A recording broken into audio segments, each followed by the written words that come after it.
अस्सलाम वालेकुम नाज़रीन, मैं रियाज़ आजिज़ आपकी खिदमत में हाजिर हूँ। प्रोग्राम है दी जर्नलिस्ट।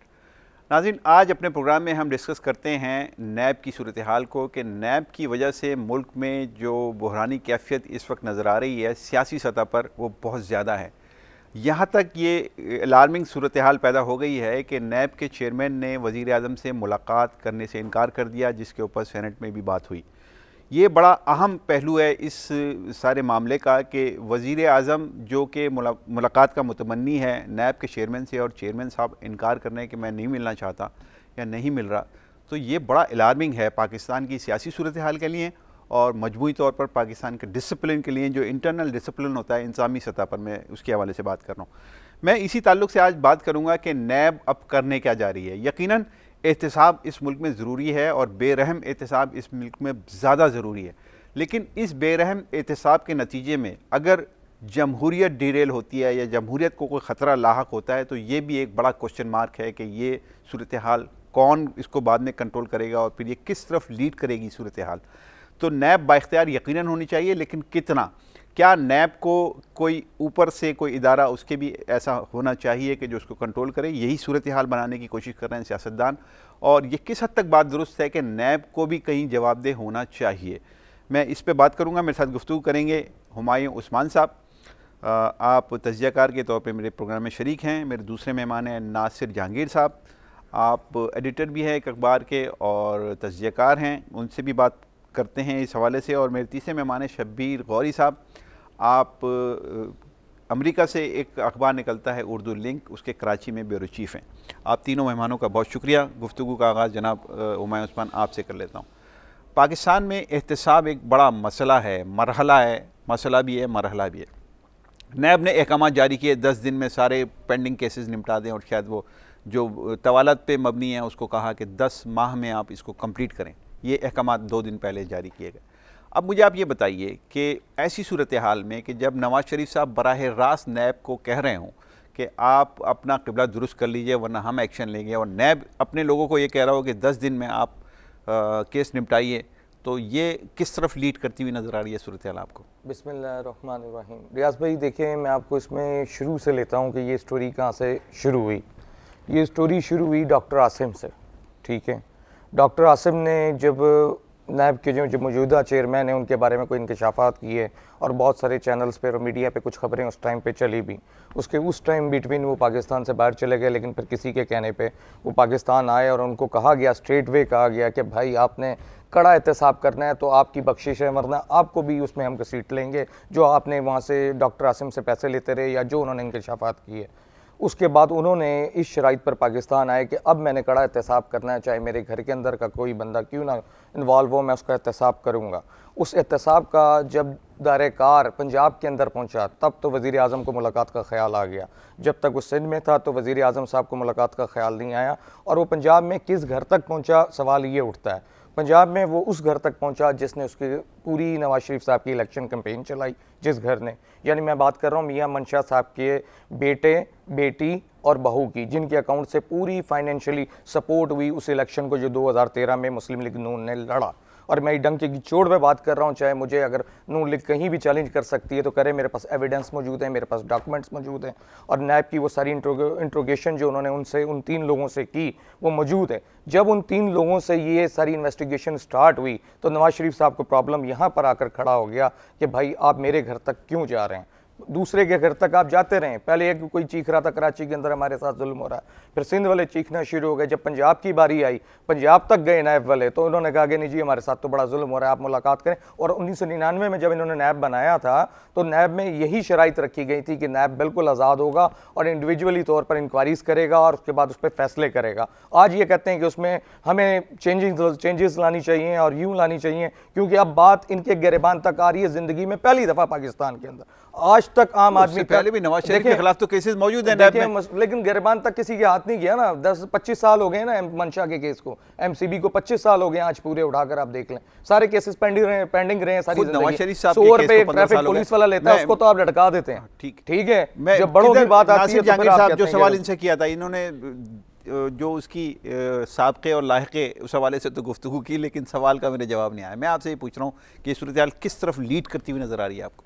देखें, बिस्मिल्लाहिर्रहमानिर्रहीम, सबसे जो अहम चीज़ हम इस पूरी गुफ्तगू में देख रहे हैं वो ये है कि हम पाकिस्तान एक इस्लामी जमहूरी मुल्क है और उसमें एक निज़ाम मौजूद है, आइन मौजूद है। तो ये जो ख़बर सबसे पहले ब्रेक हुई और तमाम अखबारात और चैनल्स ने उसको ब्रेक किया जी कि नैब के चेयरमैन ने वज़ीर आज़म पाकिस्तान से मुलाकात से इनकार कर दिया, तो ये एक बहुत खौफनाक इशारा है। इस सिस्टम को डिरेल होते हुए हम देख रहे हैं। बुनियादी तौर पर जो वज़ीर आज़म हैं वो चीफ़ एग्जेक्टिव हैं और मुलाकात के लिए ये जो ख़बर आना, ये इन सारी चीज़ों को हमारी तरफ ज़ाहिर कर रही है कि इंटरनल जो है बड़ी तेज़ी से टूट फूट का अमल हो रहा है। और मैं ये समझता हूँ कि वज़ीर आज़म नवाज़ शरीफ साहब की जो साबका हम तारीख़ देखते हैं, जिस तारीख़ में जो पिछले अदवार में वो जो कुछ करते रहे हैं, अब भी हम देख रहे हैं कि वो वही गलती की तरफ वापस जा रहे हैं। बुनियादी तौर पर नैब को जिस मकसद के लिए आपने उसको वजूद बख्शा, आप उसे काम तो करने दें।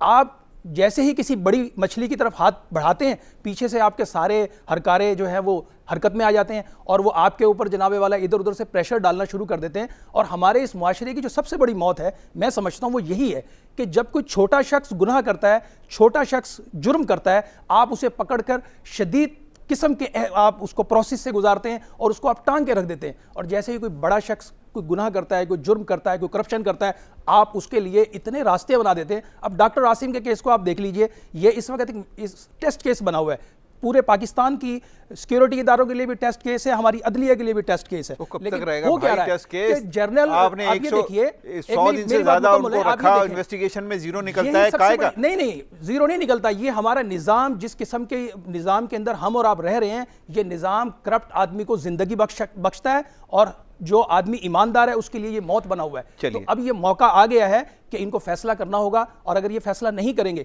तो यकीन जान लीजिए कि हमारे लिए बड़े खौफनाक जो है आने वाले दिनों में हमें मुजाहिरे मिलेंगे यहाँ पर। ठीक है शबीर गौरी साहब, सवाल मेरा फिर आपसे भी वही कि जो सूरत हाल है, क्या ये मीडिया क्रिएट कर रहा है इस तरह की सूरत हाल कि खौफनाक सूरत हाल है, बहुत कुछ तसादुम होने वाला है, कोई मामला ख़राब होने वाला है, या रियलिटी ये है कि अब मामला कहीं और जा रहा है और सूरत हाल बदल रही है और चेंजेस आने वाले हैं? बिस्मिल्लाहिर्रहमानिर्रहीम। थैंक यू वेरी मच रियाज साहब। असल में नेब का अपना एक इख्तियार और एक काम है जो वो कर रही है, लेकिन यहाँ पर जो वज़ीर आज़म की परसों की तकरीर के बाद जो एक नया एटमॉस्फेयर क्रिएट हो गया है, जिसमें कहा जा रहा है कि जी ये नवाज के दुम पर पाँव रख दिया है और ये कर दिया है, ऐसा नहीं है। वो केस इस तरह से है कि नवाज़ शरीफ साहब चाह रहे हैं कि मुल्क में काम हो, कोई तरक्याती काम मुल्क के अंदर किए जाएं। जब तरक्याती काम कर रहे हैं तो फिर नेब के लोग उन्हें हरासा कर रहे हैं। अब किसे कर रहे हैं? वो शाहिद खाकान अब्बासी साहब, वफाकी वज़ीर पेट्रोलियम जो है, उन्होंने 2 माह कबल शिकायत की वज़ीर आज़म साहब से कि जी वज़ीर आज़म साहब ने उनसे पूछा कि आप क्या कर रहे हैं और ये जो गैस का और पेट्रोल का मसला हो रहा, लोगों को नहीं मिल रहा, गैस नहीं मिल रही, इसके लिए आपने क्या किया? तो वज़ीर आज़म अपने वज़ीर से ही जवाब तलब करेगा ना। तो जब वज़ीर ने कहा कि जी हम तो आपका कहना मान रहे हैं और अपना काम कर रहे हैं, लेकिन पीछे से हमें नए भरासा कर रहा है, तो उनका कि किस बात पे नए भरासा कर रहा है? उनका कि इस बात पे नए भरासा कर रहा है कि आप जो LNG जो हमने मंगाई है उसके ऊपर वो मुझे और वफाकी अपने सेक्रेटरी को नेब कह रहा है कि जी इसके अंदर आपने करप्शन की है। अब जब वो केस उस तरफ जा रहा है तो पता लग रहा है कि जी 48 अरब रुपये जो हैं उसकी करप्शन हुई है और 19 जहाज़ जो हैं वो LNG के दरामद किए हैं, इंपोर्ट किए हैं हमने कतर से, और एक जहाज़ की कीमत जो है वो है $25 मिलियन। तो उस हिसाब से वो उसको कैलकुलेट कर रहे हैं कि इसमें बड़ा ज़बरदस्त किस्म की करप्शन हुई है।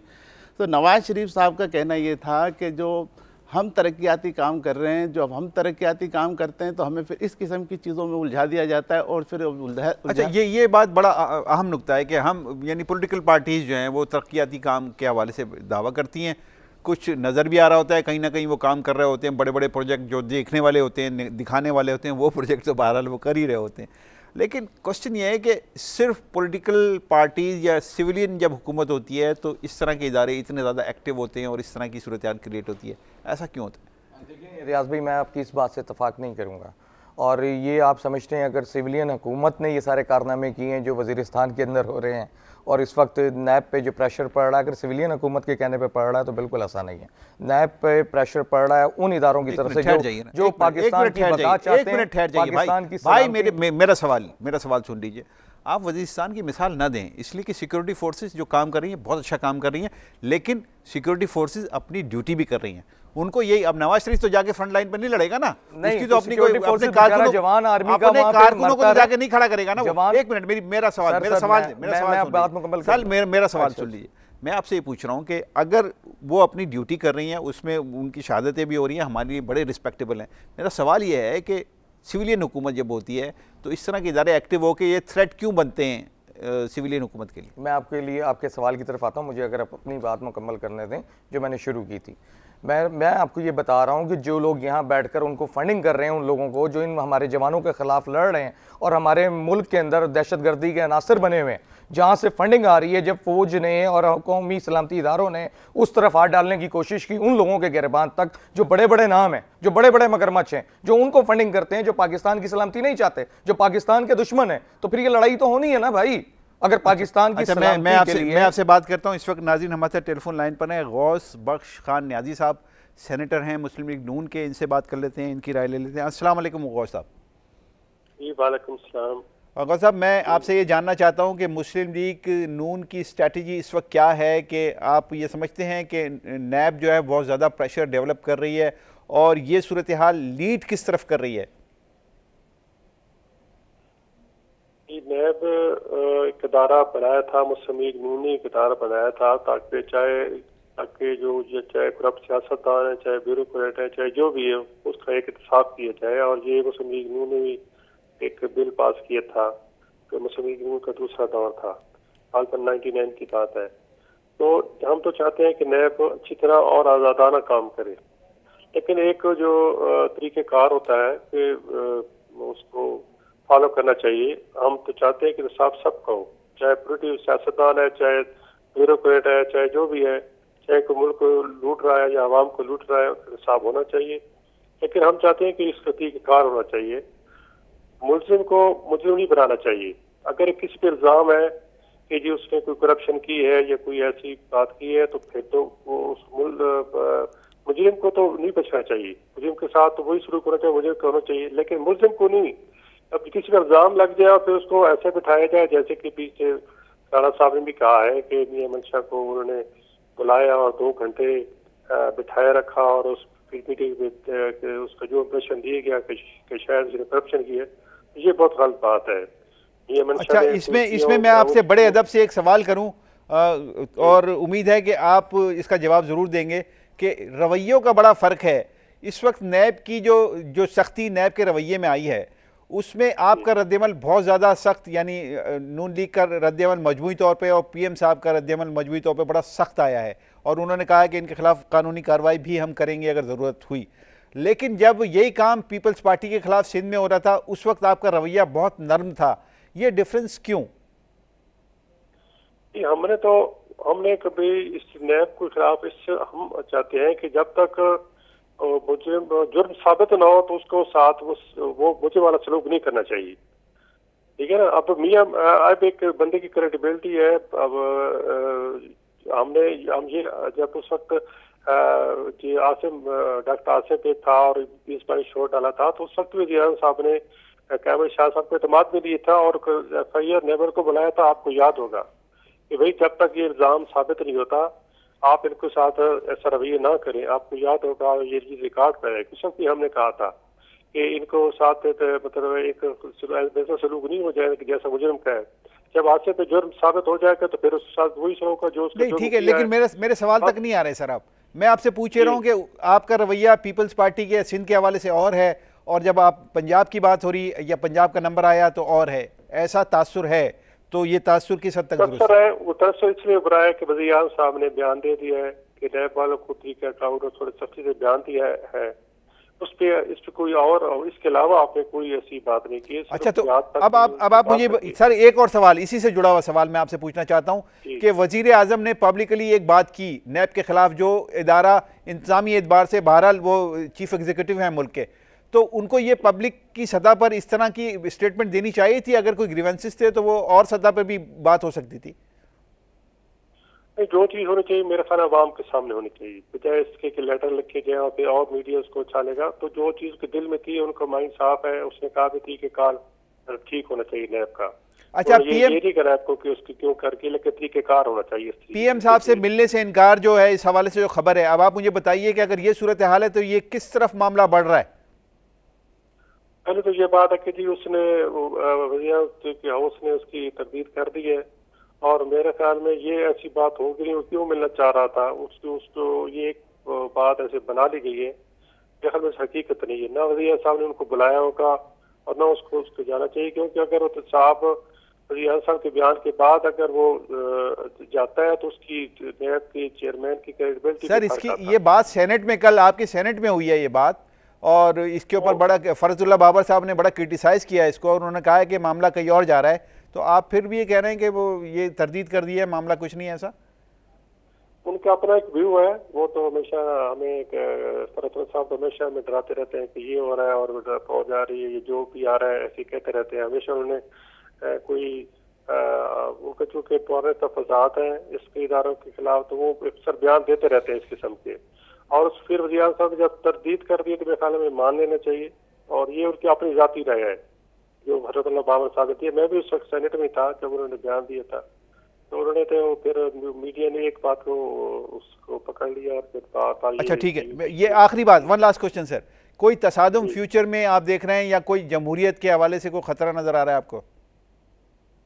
नहीं, अल्हम्दुलिल्लाह इस वक्त पाकिस्तान आर्मी और हमारी जो है अवामी हुकूमत एक पेज पे है, और जिस तरह तर्बीयत चल रही है जो दूसरी चल रही है, तो मेरे ख्याल में उसके इदारे हमारे ये कोई ऐसी बात नहीं है। मुल्क के इत्तेफाक के लिए और मुल्क के लिए इस वक्त आप देखते हैं कि अक्सर बेशतर वज़ीर आज़म और आर्मी चीफ इकट्ठे होते हैं, तो इस इन आर्मी चीफ की मौजूदगी में मेरे ख्याल में इस वक्त कोई मुझे खतरा नजर नहीं आता। ठीक है, इंशाल्लाह ऐसा ही हो, हम भी पुरुमीद है और हम चाहते हैं कि मुल्क में जमहूरियत इसी तरीके से चलती है। बहुत शुक्रिया आपका शबीर गौरी साहब, ये सुन लिया आपने सेनेटर साहब की बात। अब उसमें एक तरदीद का मरहला आता है, इस तरह की जब खबरें आती हैं तो उसमें तरदीद का एक मरहला आता है, वो तरदीद हो जाती है और हो भी गई होगी। तो अब आप मुझे बताइए कि अलार्मिंग सूरत हाल तो है, कहीं ना कहीं कोई घंटी तो बज रही है। अब ये कह रहे हैं कि चूँकि आर्मी चीफ साहब साथ एक गाड़ी में बैठ रहे हैं तो कोई ऐसी बात नहीं है, तो वाक़तन ऐसा है कि वो यानी मामलात को सिर्फ शुगर कोटिंग कर रहे हैं? नहीं, खैर ऐसा तो नहीं है, लेकिन हालात हुकूमत और फ़ौज एक ही पेज पर हैं और काम भी वो कर रहे हैं। अब हुकूमत अपना काम कर रही है। अभी जिस तरह आपने फरमाया कि जी अब नवाज़ शरीफ तो जाके नहीं अपने कारकुन को वहाँ खड़ा करेंगे, तो वो आर्मी जाके लड़ेगी ना उधर जो काम कर रही है जिस तरह, तो इस तरह अपने अपने काम दोनों सही कर रहे हैं। ठीक है, नेब के हवाले से जो बात आती है, तो नेब के हवाले से नेब के भी कुछ काम ऐसे हैं जो सही नहीं हैं। मिसाल के तौर पे अभी 3 दिन पहले या 2 दिन पहले 2 अफराद जो थे वो किसी ठेकेदार से 3 करोड़ रुपए मांग रहे थे कि जी आपके ख़िलाफ़ एक केस आया है नेब में और हमारे पास आया, हम आए नेब से और हमें 3 करोड़ रुपए दे दो। उन्होंने, उस ठेकेदार ने तो इतना काम भी नहीं किया था, उसने पुलिस में इत्तला दी। पुलिस वालों ने कहा कि ठीक है, उन्होंने नेब से पूछा, नेब ने कहा हमने तो किसी को नहीं भेजा।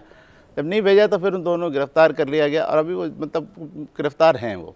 तो मतलब इस किस्म के लोगों को भी नेब को देखना चाहिए कि हमारे को कौन बदनाम कर रहा है और अगर कर रहा है तो किस तरह कर रहा है। अब वो होता ये है कि एक इदारा है, उसमें अगर वो लोग, कोई आदमी उस ठेकेदार होता है, वो उस इदारे के अंदर अपनी कोई चीज़ बेच रहा है, कोई चीज़ का ठेका ले रहा है, तो वहाँ जो आदमी है वो काम करने वाले वो देखते हैं कि चलो ठीक है, ये डरता है या खौफजदा रहता है या ये ठेकेदार हमारे से दब जाएगा, तो वो किसी बहरूपिये को बना करके आगे की तरफ भेज देते हैं कि तुम चले जाओ, अपना नाम ले लो, बात तो हम देखेंगे तो हम ही। अब वो बेचारा कोई ठीक ठाक कमाया हुआ होता है वहाँ से, तो ये करप्शन मौजूद है, करप्शन मौजूद है। मैं नासिर जहांगीर साहब, ये जो प्री बार्गेनिंग का सिस्टम है नैब में कि आप किसी के ऊपर 2 अरब रुपए की करप्शन है, आप उससे रिकवरी करवाइए, रिकवरी में इतने % आपको भी मिल जाएगा, ये नैब इदारा है, कमीशन एजेंट है, क्या है सर ये? मैं ये समझता हूँ कि ये प्ली बार्गेनिंग को तो फौरी तौर पर ख़त्म होना चाहिए। ये खुल्लम खुल्ला एक, आप यूँ समझ लीजिए कि करप्शन को दावत देने वाली सूरत हाल है। और अभी जैसे ये बात हो रही थी, सेनेटर साहब फरमा रहे थे, तो सूरत हाल इतनी मासूमाना है नहीं जितनी मतलब इस वक्त जाहिर करने की कोशिश की जा रही है। जो इस वक्त हम अपनी नज़र से देख रहे हैं, जो इस वक्त मीडिया इस पूरे इशू को देख रहा है, तो इसमें बहुत सारी चीज़ें आ रही हैं सामने और ख़बरें आने वाले दिनों में और भी ब्रेक होंगी। इस वक्त बुनियादी तौर पर नैब जो है वो नवाज़ शरीफ साहब के समधी जो हैं उनके केसेस की फ़ाइलें खोल चुका है और आने वाले दिनों में वो चीज़ें आवाम तक भी पहुँचेंगी। और ये कोई छोटी मोटी करप्शन के मामलात नहीं है, उसमें बहुत बड़े बड़े फिगर्स सामने आ रहे हैं। तो बुनियादी तौर पर मैं समझता हूँ कि ये प्ली बार्गेनिंग का सिस्टम तो ख़त्म होना चाहिए, क्योंकि ना तो की इजाज़त कोई सेहतमंद मुआशरा देता है, ना हमारा दीन देता है, और ना ही इस तरह की चीज़ें होनी चाहिए। अच्छा, करप्ट आदमी को मेरा एक पकड़ सवाल के एक सवाल बड़े अदब से, जी जी, आप नवाज शरीफ की करप्शन ठीक है, बिल्कुल पकड़िए, आप उसको, मंशा साहब की करप्शन है ठीक है, पकड़िए आप, बिल्कुल ये आप दुरुस्त कर रहे हैं। एडमिरल मंसूरुल हक को आप अरबों रुपए की करप्शन वो आदमी करता है, उसको प्ली बार्गेनिंग दे के उसको फारिग कर देते हैं, उसका नाम भी कोई नहीं लेता। अब आप मुझे बताइए, अब आप सर सवाल मेरा सुनिए, अब आप मुझे बताइए कि एडमिरल मंसूरुल हक जिसने अरबों रुपए की करप्शन की और प्ली बार्गेनिंग की और उसके बाद वो फारिग होकर चला गया, उसका कोई नाम नहीं ले रहा, तो सिविलियन ही टारगेट पर क्यों होते हैं मीडिया? देखें, मैं यही बात करना चाह रहा हूँ, मेरी बात पूरी अगर आप होने दें। बुनियादी तौर पर जो सबसे बड़ा मसला है हमारे यहाँ, जो मैंने अपनी गुफ्तगू के आगाज़ में किया था, कि जो हमारी ट्रांसपेरेंसी इंटरनेशनल है, उसने जो अपनी रिपोर्ट पिछले 15 साल की मुरतब करके जो शाया की है, उसमें वो उन्होंने खुल्लम खुल्ला कहा है कि जनरल परवेज़ मुशर्रफ का जो दौरे हुकूमत था वो करप्ट तरीन दौरे हुकूमत था, लेकिन अब उस पर कोई बात करने के लिए तैयार नहीं है। बुनियादी तौर पर वो बात इसलिए नहीं करते लोग कि लोगों को पता है कि यहाँ ताकतवर का एहतसाब नहीं होगा, मजलूम को पकड़ के आप रगड़ देंगे और ताकतवर फिर किसी न किसी एंगल से निकलकर बाहर आपका मुंह चढ़ा रहा होगा और इंसाफ जो है वह सर टेक के खड़ा होगा। ठीक है, तो आपको अपनी सोसाइटी के अंदर ये चीज़ें लानी होंगी। बहुत शुक्रिया आपका। नाज़रीन, इस वक्त हमारे साथ टेलीफोन लाइन पर हैं शाही सैयद साहब, ANP के सेनेटर हैं, इनसे पूछ लेते हैं इनकी राय। अस्सलाम वालेकुम शाही सैयद साहब। अस्सलाम वालेकुम शाही सैयद साहब, लाइन ड्रॉप हो गई, हम दोबारा रब्ता करने की कोशिश करते हैं। जी, मैं बात कर रहा था ना, वो बात अगर मैं पूरी करूँ कि देखें, अगर हम अपने दीन की तरफ भी देखते हैं ना, तो एक मरतबा एक औरत ने, आप सल्लल्लाहु अलैहि वसल्लम के दौर में एक औरत ने चोरी की, वो बड़े कबीले से ताल्लुक़ रखती थी। जब उसका मुकदमा आया आप सल्लल्लाहु अलैहि वसल्लम के सामने, तो आपने उसके हाथ काटने के हुक्म दिया। तो कुछ सहाबाए कराम गए और कहा कि या रसूलल्लाह, ये बड़ी मोअज़्ज़ज़ ख़ानदान है, इसका बड़ा वो है, इसके बारे में पूरी ब्रीफिंग दी। तो उस वक़्त जो आका अलैहिस्सलातु वस्सलाम ने जो इरशाद फरमाया, वो पूरी उम्मत नहीं, पूरी इंसानियत के लिए काफ़ी और शाफ़ी है।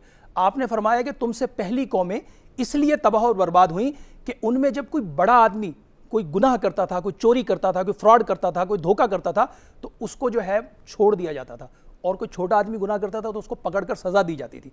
आज हमारा मुआशरा बिल्कुल इसी तस्वीर के साथ हमारे और आपके दरमियान मौजूद है। आज अदालतों में इंसाफ जो है सिसक रहा है, और आज अदालतों में आप चले जाएं, वहां पर बदमाशी, दहशतगर्दी और वो है आपके सामने मुंह चढ़ा रही है। इंसाफ लेने वाला अपनी ज़िंदगी भी गुजार गया, उसकी नस्लों को इंसाफ नहीं मिल पा रहा। अभी कल की एक ब्रेकिंग न्यूज़ थी कि बाप ने, दादा ने केस जो है वो अदालत में मुकदमा किया और पोते अभी तक उसकी पेशियां भुगत रहे हैं। तो ये निज़ाम, ये तो सिस्टम, अदालती सिस्टम है। मैं नाज़रीन एक छोटे से ब्रेक पे जा रहा हूँ, गुफ्तगू यहीं से दोबारा शुरू करते हैं एक छोटे से ब्रेक के बाद।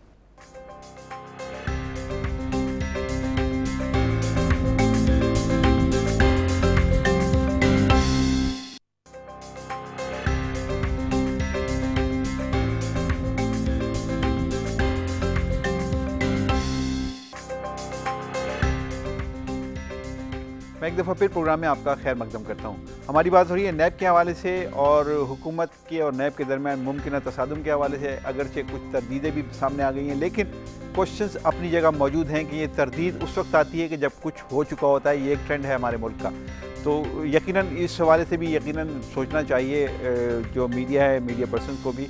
लेकिन दूसरा पहलू अपनी जगह मौजूद है। हुमायूं उस्मान साहब, अब मैं आपसे अगर ये सवाल करूं जो मैंने इनसे सवाल किया था कि नैब के लोग जो हैं वो कमीशन खाते हैं, कमीशन इस एतबार से लेते हैं, खाते हैं, ज़ाहिर है मैं खाने का लफ्ज़ इस्तेमाल कर रहा हूँ, वो लेते हैं कमीशन, अपनी परफॉर्मेंस का, अपनी ड्यूटी का कमीशन लेते हैं। किसी से रिकवरी करवाते हैं तो उसमें उनका एक परसेंटेज तय होता है। ये डॉक्यूमेंटेड है, ये कानूनी है। ये ठीक है आपके ख्याल में? मैं समझता हूँ, देखिए अगर अच्छे और बुरे लोग हर जगह मौजूद नहीं, वो तो डॉक्यूमेंटेड है, कानूनी है। डॉक्यूमेंटेड जो है वो मैं समझता हूँ बिल्कुल सही है। देखिए एक बंदा अगर 50 अरब रुपए, उसको एक लालच आ जाता है कि यार मैं किसी बंदे को, ऐसे बंदे को पकड़ूंगा जिसने इतना टारगेट किया हुआ और इतना मुल्क का पैसा दबाया हुआ है और उससे रिकवरी करवाऊंगा। अगर उस पर कुछ पाकिस्तान को देना भी पड़ता है, कंप्रोमाइज़ हमें करना पड़ता है कि जो लूटा हुआ माल वो बाहर ले जाकर डंप कर चुके हैं, अगर वो पाकिस्तान दोबारा आता है तो हमें कोई इतराज़ नहीं है। देखें ना, आपका और मेरा और आने हमारी नस्लों का टैक्स है, जो टैक्स का माल है जो लूट के बाहर ले जा रहे हैं। और आप भाई ने बहुत अच्छी बात की कि हमारे यहाँ इंसाफ जो है बैलेंस नहीं है। मैं आपको उस पर सीधी एग्जांपल देता हूँ। जिस तरह एक सेनेटर साहब अभी फरमा रहे थे थोड़ी देर पहले कि भाई उसका एक तरीक़ेकार होता है, आप इस तरह नहीं उठा कर ले जाएं, उसका तरीक़ेकार तय किया जाए। यानी पहले जिस तरह हमारे सिंध के CM साहब कहते थे कि मुझसे मुशावरत की जाए, जो बड़ा आदमी है उस पर हाथ डालने से पहले, उसी तरह देखिए मैं मियां मंशा साहब की बात करता हूँ तो एक हमारे जस्टिस, मैं बड़े एहतराम के साथ नाम लेता हूँ उनका, शम्स महमूद मिर्ज़ा साहब हैं, जिन्होंने अलाउड किया मियां मंशा साहब को अलाउड किया कि भाई आप पर जितने एलिगेशन है करप्शन के, आप नैब में पेश नहीं होंगे। आप अपनी जगह किसी भी बंदे को लेटर देकर पेश होते, वो पेश कर सकते हैं कि ये भाई तो कानूनी तरीका होता है भाई, इसमें अलाउ क्या किया? तरीका क्या होता है? एक बंदा मुल्क को लूट के खा गया, एक बंदा तो भाई ये तो इल्जाम है ना यार, इल्जाम है तो उसको यार ये क्या बात कर रहे हैं? उसको मैं इंट्रोगेट नहीं करूंगा। मेरे पास अगर मेरे भाई वो तो इल्जाम है ना उसके ऊपर, वो अपना वकील तो खड़ा करेगा ना उसमें। रियाज साहब वकील खड़ा करे, लेकिन एक बंदा चोर है और मेरे पास एविडेंस तो आप तय कैसे कर रहे हैं? तो अदालत तय करेगी। आप एक आम आदमी पे एफआईआर होती है, कोई भी जाकर कटवाता है कि इसने जी मेरे घर पे चोरी की या मेरे घर पे बदमाशी की, पुलिस उसको तो घसीट कर गाड़ी के अंदर डाल देती है। करेंगे कोई चोर है कोई नहीं है, नहीं तय करना है आपने, तय करना है। हुमायूं उस्मान तय करेंगे, आप मियाना रवि इख्तियार करें। हुमायूं उस्मान तय करेगा कौन चोर है कौन नहीं। कहता, मैं कहता हूं छोटे आप अदालत को उसका काम करने दें। अदालत को काम, मैं तो कह रहा हूं कि छोटे बंदे के लिए आप और कानून बनाए और बड़े बंदे के लिए और कानून बनाए, फिर पाकिस्तान कैसे चलेगा? नहीं, अदालत में छोटे बंदे को भी इसी तरह किस तरह छोटे बंदे जूतियां घिस जाती हैं लोगों की, बात सुने मैं बताऊं, जूतियां घिस जाती हैं लोगों की। मेरी बात सुने, देखिए छोटे और बड़े की बात बहुत हो गई कि छोटे बंदे पे कानून है दूसरा और बड़े पे दूसरा है। ऐसा कानून मतलब ये मैं अमेरिका में था, वहाँ की एक मिसाल है कि मेरी गाड़ी को एक काले ने हिट किया, मेरी गाड़ी ने हिट किया, वो उस पर स्टॉप साइन पे नहीं रुका, मैं रुका हुआ था, उसने पीछे से मुझे टक्कर मार दी तो मैं बाहर उतरा, तो उसके बाद मैं देखने लगा तो वो एक और काला जो वहाँ से गुजर रहा था, तो वो मुझे कहता है कि योर कार इज़ ओके। तो मैंने कहा my car is not okay. मैंने कहा इसको तो डैमेज किया है। तो वो कह रहा है कि नहीं इट्स ओके फाइन। इतनी देर में सामने एक पुलिस अफसर की गाड़ी थी, मैंने उसको इशारा किया है और वो तकरीबन भी कैसी होगी कि अगर मेरे से 100 या 150 कदम के फासले पे। तो आप जो छोटे बड़े की बात कर रहे हैं, वो मुझे वहाँ जाकर पता लगा कि छोटे बड़े का कानून क्या होता है और इंसाफ क्या होता है वहाँ पर और यहाँ पर। आप यकीन करें कि वो 150 कदम के फासले से पुलिस अफसर को मैंने गाड़ी को इशारा किया है और वो बाद में आया 150 कदम। उससे पहले एक इस गली से और एक इस गली से और इस गली से अंडर कवर 4 आ गए एकदम गाड़ियाँ लेके टॉ और मुझे घेर लिया। तो फिर कहने लगा व्हाट हैपन। बस इतनी देर में पुलिस वाला आया, उसने कहा क्या? मैंने कहा जी इसने मारा है। उसने कहा तुम थाने चलो। तो मैंने कहा ये इसकी गाड़ी पे नंबर प्लेट भी नहीं है। वो तो माशरा सिविलाइज माशरा है ना। हाँ। हम अपने माशरे को एक तो बराह रास्त जाके अमेरिका से और मगरिब से हम कंपेयर करने लगते हैं, तो कंपेयर करने का मकसद गैर मुनासिब बात है। हम जिस माशरे में रहते हैं, जिन रवैयों में रहते हैं, हमें उसी को दूसरे से कंपेयर करना चाहिए। हमें इंडिया से कंपेयर करना चाहिए, आप ठीक कह रहे हैं, बांग्लादेश से कंपेयर करना चाहिए। आप ठीक कह रहे हैं। तो यहाँ पर वो सिविलाइज माशरा है, हम वहाँ तक तो अभी पहुँचने में भी। अच्छा मुझे बताइए, एक बात बताइए कि डॉक्टर आसिम के ऊपर इतने सारे केसेस हैं, इतने सारे करप्शन के केसेस, उन्होंने ये किया वो किया फलां किया, सारी बातें उनके ऊपर डाल दी। ठीक है जी, होंगे, लेकिन मुझे बताइए अभी तक कोई एक साबित हुआ? एक आम आदमी को जिस तरह बात करते हैं कि जी उसको उल्टा लटकाते हैं, वो सब कहता है कि जी मैंने हाथी भी मारा था, हिरन भी मारा था, सब कुछ कर लेता है वो। आसिम ने क्यों नहीं किया अब तक? 6 महीने हो गए, 5 महीने हो गए, मतलब इसकी वजह बताइए ना मेरे को, क्यों नहीं किया अब तक? उल्टा नहीं लटकाया आपके ख्याल में? तो यार ये तो मासूम नहीं लटका सकते कि रक्षे वाले के लिए दूसरा कानून है, दूसरा है। हमारे यहाँ कवानीन मौजूद हैं। मैं आपसे बात करता हूँ। मीर हासिल खान बजिंजो सेनेटर हैं हमारे साथ इस वक्त टेलीफोन लाइन पर, इनसे पूछ लेते हैं। अस्सलाम वालेकुम मीर हासिल खान साहब। जी वालेकुम। मीर साहब, हम बात कर रहे हैं नैब के हवाले से, नैब के रवैये के हवाले से और हुकूमती रवैया। यकीनन सिंध में जब सब कुछ हो रहा था तो हुकूमत खामोश थी, अब हुकूमत जो है उसका रवैया कुछ और है। क्या कहते हैं मजमूई तौर पर होने क्या जा रहा है सर? सर एक तो देखिए, मेरे तो सीरियस ऑब्जेक्शन खुद नैब पे। मैंने तो क्योंकि नैब नहीं बल्कि मैं कहूंगा कि नैब का जो कानून है उसमें ही कुछ नहीं है। देखिए पहले बात यह है कि आप हम लोगों ने सब ने, जो मैं तो being a member of the parliament, कि मैं कहता हूं कि हमने ये कानून जो बनाया है, इस कानून में कुछ है ही नहीं, इसमें डरने की क्या बात है? इस कानून में आप जाएं, पैसा नैब वालों को दे दें और छूट के चले जाएं। वो तो एक आदमी कि वो कहीं किसी और केस में या किसी और मामले में आके फंसता है। बुनियादी तौर पे ये है कि जी तब वो फास्ट ट्रैक में आप पैसे दें और चल जाए। नैब का जो कानून बना है उसमें तो खुद करप्शन इनबिल्ट है। जरूरत यह है कि नैब की पूरी कानून को बदला जाए, उसको प्रॉपर बना जाए, जो मुजरिम है उसको पकड़ा जाए, उसको सजा दिया जाए, तो तभी जाके नैब की कोई अहमियत होगी। मगर अदरवाइज आप ऐसी एक शोषा है नैब आके जी आप। अच्छा, एक क्वेश्चन आप सर, कानून साज मतलब कानून साजी से आपका गहरा ताल्लुक है, एक ज़माने से आप पार्लियामेंटेरियन हैं। मुझे आप ये बताइए कि सर जो कानून हम बनाते हैं वो क्या सोचकर उस वक्त बना रहे होते हैं कि ये सब कुछ होगा, ये भला करेगा पूरी कौम का, और बाद में हम उसी पे बैठ कर तनकीद कर रहे होते हैं? तो ये भी तो जिम्मेदारी कानून साजों की है।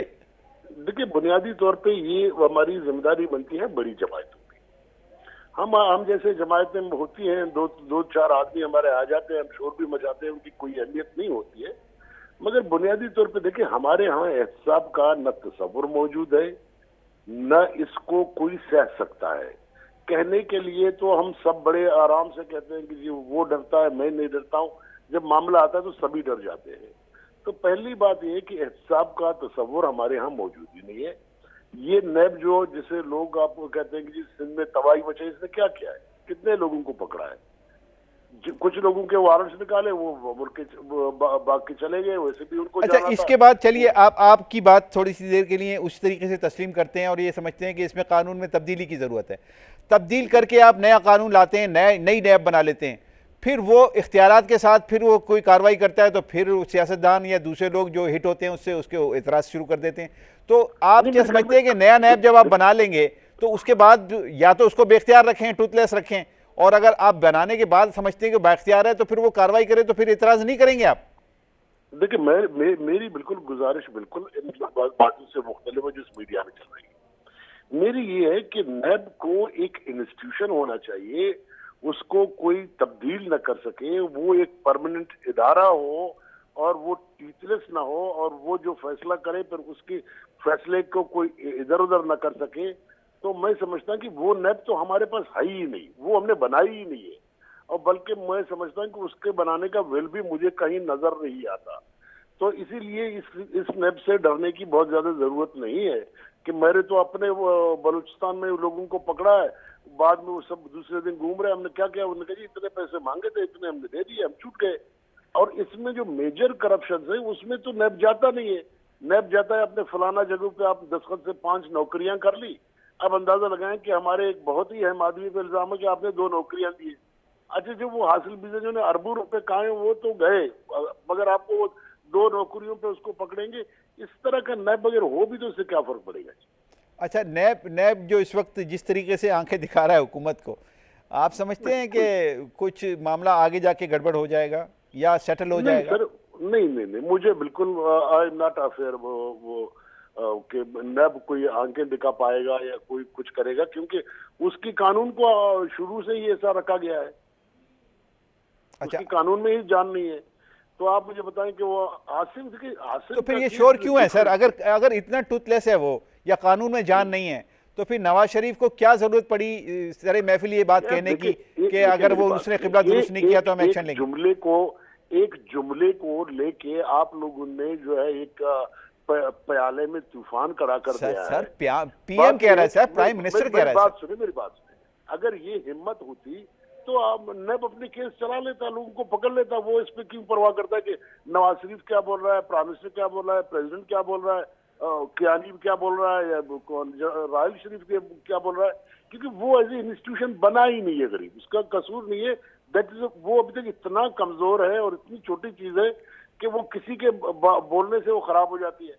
तो अगर वो इतनी ताकतवर होती तो बोलता, चाहे प्राइम मिनिस्टर बोलता है, प्रेसिडेंट बोलता है, नहीं, मैं तो आपसे सिर्फ ये पूछना चाह रहा हूँ कि इसमें कहीं प्राइम मिनिस्टर की नैब के मुकाबले में कमजोरी नजर आ रही है आपको, या वैसी बस वो जुमला निकल गया उनकी ज़बान से? मैं कहता हूँ कि मैं इसको जुमले से ज्यादा अहमियत नहीं देता हूं। अहमियत नहीं, लेकिन एहतसाब की बात कर रहे हो। इस वक्त चाइना ने पूरे एक इंस्टीट्यूशन बनाया है और उन्होंने कहा कि जी 10 साल में हम इस करप्शन को एरिडिकेट कर देंगे सोसाइटी से।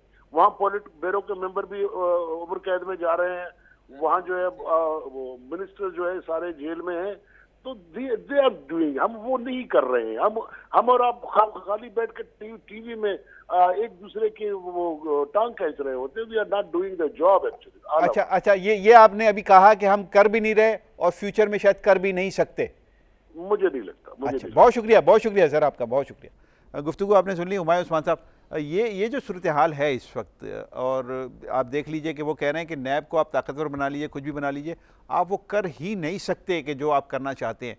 तो फिर क्या कोई तब्दीली की तवक्को की जा सकती है? देखिए, उन्होंने बहुत सारी बातें बिल्कुल सच कही हैं, मैं समझता हूँ हकीकत के करीब कही हैं, लेकिन सबसे बड़ी जो वजह है, आप देखें वज़ीर आज़म साहब को क्या प्रॉब्लम हुई और क्यों वो इस चीज़ को आगे लेके आए मंजर आप पे। उनको डर था सिर्फ और सिर्फ काली आँख का, यानी मीडिया से। जो मीडिया पाकिस्तान का इस कदर आज़ाद हो चुका है, इस कदर आज़ाद हो चुका है कि जब नैब के वो लोग जब उन लोगों के बारे में रिपोर्टें जब कोर्ट्स के अंदर सबमिट्स करेंगे, चाहे वहाँ से उनकी बेल हो जाए, चाहे वहाँ से उनको अस्पतालों में VIP कमरा मिल जाए, चाहे वहाँ से जो मर्जी मिल जाए, लेकिन मीडिया के अंदर जब उन लोगों के नाम आएंगे जो वज़ीर आज़म के बहुत करीबी हैं या वज़ीर आला के बहुत करीबी हैं, जिन्होंने पाकिस्तान के अंदर मंडकर करप्शन की है, चाहे वो मेट्रो लाइन हो, चाहे वो ऑरेंज लाइन हो, तो बात तो वहाँ जाकर खुलती है ना फिर के अवाम की अदालत में जब ये मीडिया पहुँचाएगा ये बातें और वो सारी चीज़ें जब मंजर आम पर आएंगी तो वज़ीर आज़म कहाँ खड़े होंगे और फिर अदालत कहाँ खड़ी होगी? फिर अदालत किस तरह इस तरह का फैसला दे सकती है कि बार बार वो लोगों को सेव करते रहे, क्योंकि जजों पे कल उंगलियां उठना शुरू हो जाएंगी और ये लोग, मैं आपको बता रहा हूँ, ये लोग सड़कों में निकल आएंगे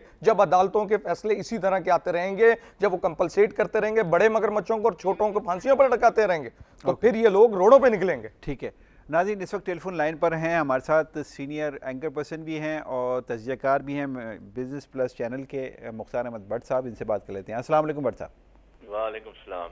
भट्ट साहब, हम बात कर रहे हैं नैब के हवाले से और यहाँ पर एक हासिल बदिंजो साहब ने बड़ी अहम बात की है कि नैब तो टूथलेस है ही, वो कुछ भी नहीं कर सकता और इतने ज़्यादा ताकतवर नहीं है, बस वो नवाज शरीफ साहब के। सर मेरा क्वेश्चन सुन लीजिए। नवाज शरीफ साहब की ज़बान से जुमला स्लिप हो गया और मीडिया ने उसका शोर मचा दिया और प्याले में तूफान खड़ा कर दिया, क्या कहते हैं आप? देखें, बात यह है कि पहली बात तो यह है कि हासिल बदंजो साहब सेनेटर हैं, पार्लियामेंटेरियन है। मेरा ख्याल है उन्होंने नैब ऑर्डिनेंस का स्टडी किया ही नहीं है। वो कह रहे हैं वो कुछ नहीं है, तो इसके ऊपर मैं बहस क्या करूं जब उनको पता ही नहीं है कि कानून क्या है। देखिए, मुल्क का लूटा हुआ 240 अरब रुपया उन्होंने रिकवर किया है, 240 बिलियन, और अभी 150 मेगा करप्शन केसेस जो हैं वो पाइपलाइन में हैं और इतना ही मेरा ख्याल है और रिकवर होगा।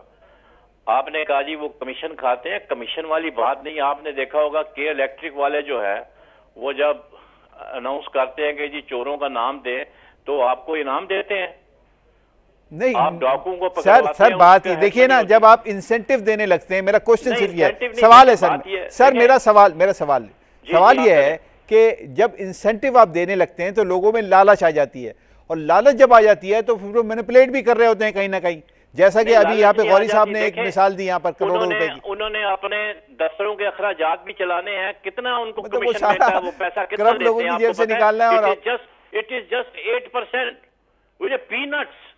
ये सिर्फ प्रोपेगेंडा है नैब के खिलाफ।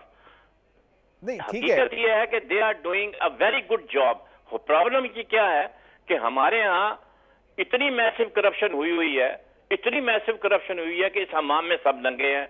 अब जिसको भी आप हाथ डालते हैं वो शोर मचाना शुरू कर देता है, वो नैब के पीछे पड़ जाता है, वो हुकूमत के पीछे पड़ जाता है, वो इदारों के पीछे पड़ जाता है। ये तरीकाकार गलत है, इस तरह से बात नहीं बनेगी। नैब का इदारा बना क्यों था?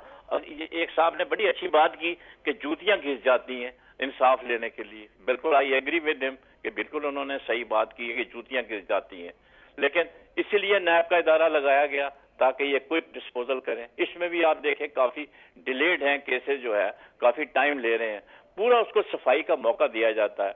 और ये ऐसे नहीं होता, ये डॉक्यूमेंटेड एविडेंस होती है, उनको कन्फ्रंट किया जाता है, उनको एक मतलब प्रिंट आउट निकाल के दे दिया जाता है कि ये जनाब आपके खिलाफ चार्जेस हैं, आप इसमें निशान लगाए, आपने कितना पैसा बनाया। अच्छा ये बता दीजिए कि नैब अगर करप्शन करे, सर मेरा सवाल करते, सर मेरा सवाल आराम से बात करते हैं, मेरा सवाल सर कि नैब अगर करप्शन करे उसको कौन चेक करेगा? सर देखिए, नैब के अंदर आपकी मैं बात से थोड़ा सा मुत्तफिक हूँ। नैब के अंदर कुछ लोगों ने करप्शन की और 90% those people have been punished. Let us give them credit. देखिए, हम अगर हर एक इदारे पे तनकीद करना चाहिए कि आईनी इदारा है, ये 99 में बना था, तो 99 में बना था तो अभी 2015 आ गया, 16 आ गया। अगर इतना ही प्रॉब्लम है इसके साथ को इसको डिसबैंड कर दें यार, खत्म कर दें। ये तो हुकूमत के हाथ में है, असेंबली में बिल ले जाए, पास कर लें। तो कर रहे हैं सर, ये है कि अब उन्होंने देखें अबव दी सारा मीडिया शोर मचाता है। मेरे भाई तीनों बैठे हुए हैं कि जी इंसाफ होना चाहिए, अबव दी बोर्ड सब नजर आना चाहिए। जब अबव दी बोर्ड शुरू किया है तो कुछ लोग जो VIP लोग थे उनके ऊपर हाथ डालने की कोशिश की गई है, तो शोर मचाना शुरू कर दिया है। तो ये देखें ना, बाहर की आप रोज आप कहते हैं, मीडिया वाले आप भी कहते हैं, सब दुनिया कहती है कि 280 अरब डॉलर जो है बाहर लूटा हुआ पड़ा है पाकिस्तान का। तो भाई किसी तरीके से तो उसको वापस लाना है ना। तो let us not ridicule the constitutional organ of the state. ये बना हुआ है, इसी काम के लिए बना हुआ है, तो जो उन्होंने अच्छा काम किया है उसका उनको आपको क्रेडिट देना चाहिए।